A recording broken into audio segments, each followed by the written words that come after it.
जय श्री राम। आइए आगे सुनते हैं श्री शिव पुराण में।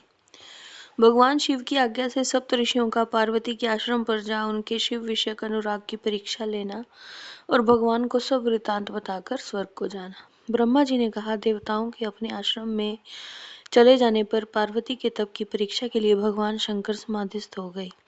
वे स्वयं अपने आप में अपने ही परात्पर स्वस्थ माया रहित और उपद्रव शून्य स्वरूप का चिंतन करने लगे। उस ध्येय वस्तु के रूप में साक्षात भगवान महेश्वर ही विराजमान है। उनकी गति का किसी को ज्ञान नहीं होता। वे भगवान वृषभध्वज ही सबके सृष्टा परमेश्वर हैं। तात उन दिनों पार्वती देवी बड़ी भारी तपस्या कर रही थी। उस तपस्या से रुद्रदेव भी बड़े विस्मय में पड़ गए। भक्ताधीन होने के कारण ही वे समाधि से विचलित हो गए और किसी कारण से नहीं। तदंतर सृष्टिकर्ता हर ने वशिष्ठ आदि सप्तऋषियों का स्मरण किया। उनके स्मरण करते ही वे सातों ऋषि शीघ्र ही वहां आ पहुंचे। उनके मुख पर प्रसन्नता छा रही थी तथा वे सब के सब अपने सौभाग्य की अधिक सराहना करते थे। उन्हें आया देख भगवान शिव के नेत्र प्रसन्नता से प्रफुल्ल कमल के समान खिल उठे और हंसते हुए बोले, तात सप्तऋषियों, तुम सब लोग मेरे हितकारी और संपूर्ण वस्तुओं के ज्ञान में निपुण हो, अतः शीघ्र मेरी बात सुनो।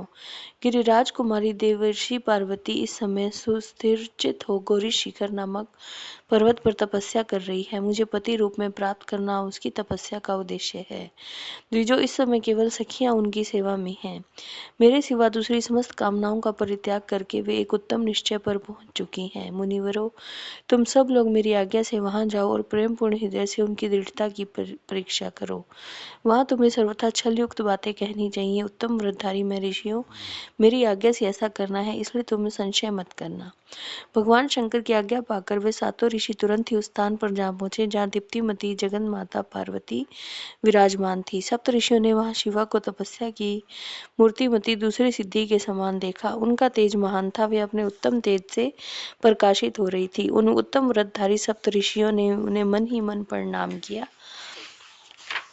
और देखा कि पार्वती माता तपस्या में लीन बैठी है अपनी सखियों के साथ। फिर ऋषियों ने कहा, पार्वती माता से, देवी गिरिजा नंदिनी, हमारी बात सुनो। हम जानना चाहते हैं कि तुम किस लिए तपस्या कर रही हो और इसके द्वारा किस देवता को और किस फल को पाना चाहती हो। उन द्विजों के द्वारा पूछने पर गिरिराज कुमारी देवी शिवा ने उनके सामने अत्यंत गोपनीय होने पर भी सच्ची बात बताई। पार्वती बोली, मुनीश्वरों, आप लोग प्रसन्नता पूर्वक हृदय से मेरी बात सुने। मैंने अपनी बुद्धि से जिसका चिंतन किया है, अपना विचार मैं आपके सामने रखती हूँ। आप लोग मेरी असंभव बातें सुनकर मेरा उपहास करोगे, इसलिए उन्हें कहने में संकोच होता है। फिर भी कहती हूँ, क्या करूँ, मेरा यह मन अत्यंत दृढ़तापूर्वक एक उत्कृष्ट कर्म के अनुष्ठान में लगा है, ऐसा करने के लिए विवश हो गया है। यह पानी के ऊपर बहुत बड़ी और ऊंची दीवार खड़ी करना चाहता है। देवऋषि का उपदेश पाकर मैं, भगवान रुद्र मेरे पति हूँ, इस मनोरथ को मन में लिए अत्यंत कठोर तप कर रही हूँ।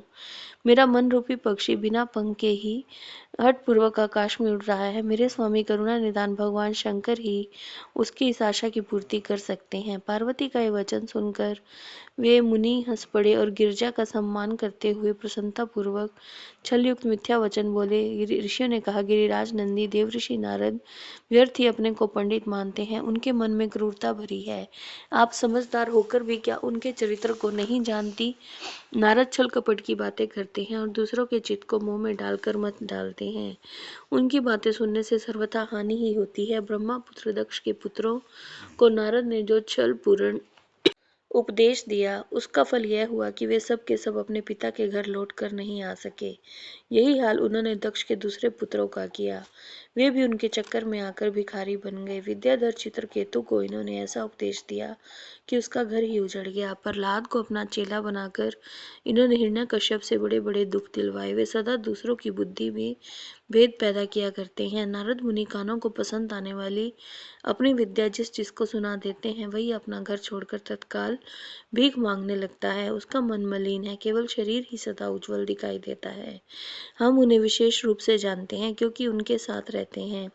उनका उपदेश पाकर बड़े बड़े विद्वानों द्वारा सम्मानित होने वाली तुम भी व्यर्थ ही भुलावे में आ गई और मूर्ख बनकर दुष्कर तपस्या करने लगी। बाले, तुम जिनके लिए यह भारी तपस्या कर रही हो, वे रुद्र सदा उदासीन, निर्विकार और काम के शत्रु हैं, इसमें संशय नहीं है। वे अमांगलिक वस्तुओं से युक्त हैं शरीर को धारण करते हैं, लज्जा को तिलांजलि दे चुके हैं, उनका ना कोई घर है न द्वार। वे किस कुल में उत्पन्न हुए इसका भी किसी को पता नहीं है। कुत्सित वेश धारण किए भूतों और प्रेत आदि के साथ रहते हैं, नंग धड़ंग और शूल धारण किए घूमते हैं। धूर्त नारद ने अपनी माया से तुम्हारे सारे विज्ञान को नष्ट कर दिया, युक्ति से तुम्हें मोह लिया और तुमसे तप करवाया। देवेश्वरी गिरजानंदिनी, तुम्हें विचार करो कि ऐसे वर को पाकर तुम्हें क्या सुख मिलेगा।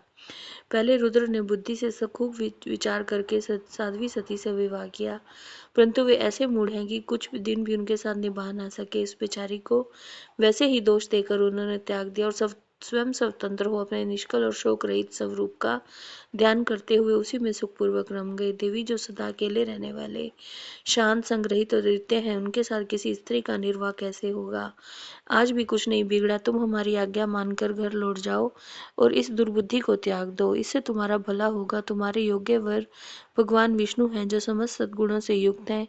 वे बैकुंठ में रहते हैं, लक्ष्मी के स्वामी हैं और नाना प्रकार की क्रीड़ाएं करने में कुशल हैं। उनके साथ हम तुम्हारा विवाह करा देंगे और वह विवाह तुम्हारे लिए समस्त सुखों को देने वाला होगा।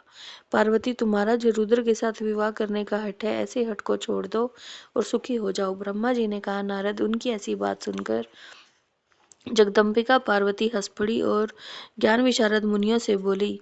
पार्वती ने कहा, मुनीश्वरों, आपने अपनी समझ से ठीक ही कहा है, परंतु द्विजो, मेरा हठ भी छूटने वाला नहीं है। मेरा शरीर पर्वत से उत्पन्न होने के कारण मुझ में स्वाभाविक कठोरता विद्यमान है। अपनी बुद्धि से ऐसा विचार कर आप लोग मुझे तपस्या से न रोकें। देव ऋषि का उपदेश मेरे लिए परम हितकारी है, मैं उसे कभी नहीं छोड़ूंगी। गुरुजनों का वचन हमेशा हितकारी होता है और सत्य होता है। ऐसा जिनका दृढ़ विचार है, उन्हें इलोक और परलोक में परम सुख की प्राप्ति होती है और कभी दुख नहीं होता। गुरुओं का वचन सत्य होता है। यह विचार जिसके हृदय में नहीं है, तो उनको तो कभी भी सुख नहीं मिलता। तो द्विजो, गुरु के वचन का कभी भी किसी तरह त्याग नहीं करना चाहिए। मेरा घर बसे या उजड़ जाए, मुझे यह हठ ही सदा सुख देने वाला है।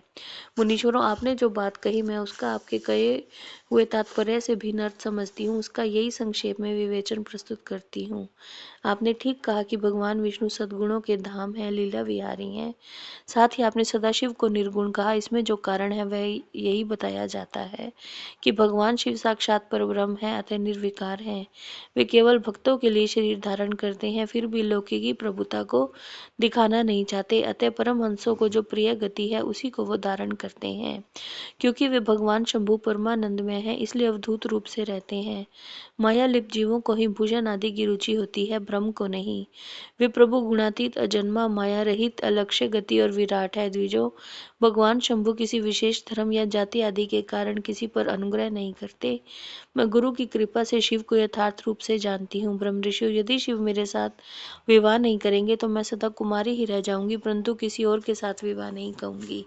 यदि सूर्य पश्चिम दिशा में उगने लगे, मेरु पर्वत अपने स्थान में विचलित हो जाए, अग्नि शीतलता को अपना ले और कमल पर्वत शिखर की शिला के ऊपर खिलने लगे, तो भी मेरा हठ छूट नहीं सकता। ब्रह्मा जी ने कहा, नारद, ऐसा कहकर उन मुनियों को प्रणाम करके गिरिराज कुमारी पार्वती निर्विकार चित्त से शिव का स्मरण करती हुई चुप हो गई। इस प्रकार गिरिजा के उस उत्तम निश्चय को जानकर वे सप्त ऋषि भी उनकी जय जयकार करने लगे और उन्होंने पार्वती को उत्तम आशीर्वाद दिया। गिरजा देवी की परीक्षा करने वाले वे सातों ऋषि उनको प्रणाम करके प्रसन्नचित्त हो शीघ्र ही भगवान शिव के पास गए और वहां पहुंचकर उन्होंने शिव जी को सारा वृत्तांत निवेदन करके बता दिया और खुद स्वर्गलोक में चले गए। जय श्री राम।